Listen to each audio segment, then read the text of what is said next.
छठ पर्व हमारे भारत का एक अनुपम लोक पर्व है। यह एक ऐसा पर्व है जो वैदिक काल से चलता आ रहा है और ये वैदिक आर्य संस्कृति की एक झलक भी दिखाता है। ये पर्व ऋग्वेद में लिखी गई सूर्योपासना के अनुसार ही मनाया जाता है।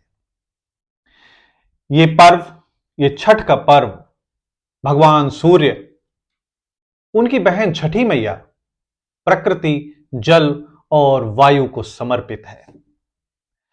माता पार्वती के छठे रूप और भगवान आदित्य की बहन छठी मैया को इस पर्व की देवी के रूप में पूजा जाता है। 4 दिनों तक चलने वाले इस पर्व के अनुष्ठान बड़े ही कठोर हैं। लंबे समय तक जल में खड़े रहकर पूजा करना, निर्जला व्रत रखना और सुबह शाम सूर्य को अर्घ्य देना इतना आसान नहीं है। ऐसा माना जाता है कि अपने वनवास की अवधि के दौरान मुंगेर में सर्वप्रथम सीता मैया ने छठी मैया की पूजा की थी और तभी से यह पर्व मनाया जाता है। एक और प्रचलित कथा के अनुसार देवासुर संग्राम में जब देवता असुरों के हाथों पराजित हो गए, तब देव माता अदिति ने एक तेजस्वी पुत्र की कामना के लिए देवारण्य में देव सूर्य मंदिर में अपनी पुत्री छठी मैया की आराधना की थी। उनकी आराधना से प्रसन्न होकर छठी मैया ने उन्हें एक सर्वगुण तेजस्वी बालक होने का वरदान दिया था और जिसके फलस्वरूप हुए त्रिदेव स्वरूप भगवान आदित्य, जिन्होंने देवताओं को देवासुर संग्राम में विजय दिलवाई।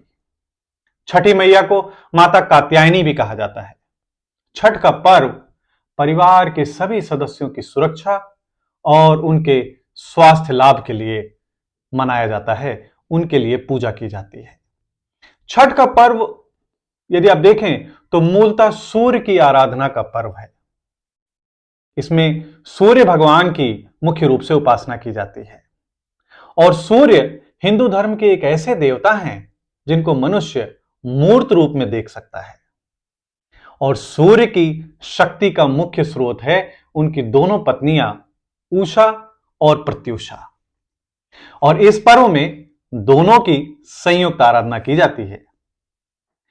सुबह प्रातःकाल सूर्य की प्रथम किरण यानी उषा और सायंकाल को सूर्य की अंतिम किरण यानी प्रत्युषा को अर्घ्य देकर दोनों का नमन किया जाता है। इस पर्व की सबसे प्रमुख विशेषता है इसकी पवित्रता और इसकी सादगी।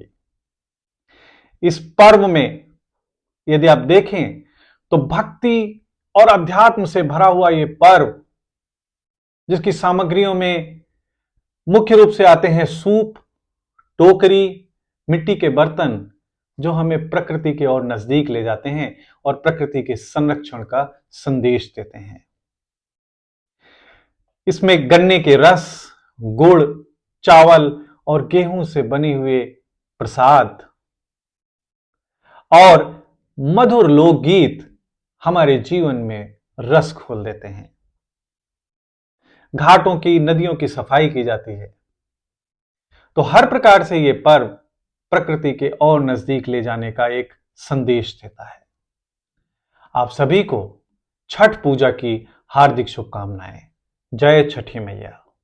इस चैनल पर बहुत सारे ऐसे वीडियोस हैं जो आपको बहुत पसंद आने वाले हैं। इन आइकन्स पे क्लिक करके उन्हें देखिए और इस चैनल को सब्सक्राइब करिए।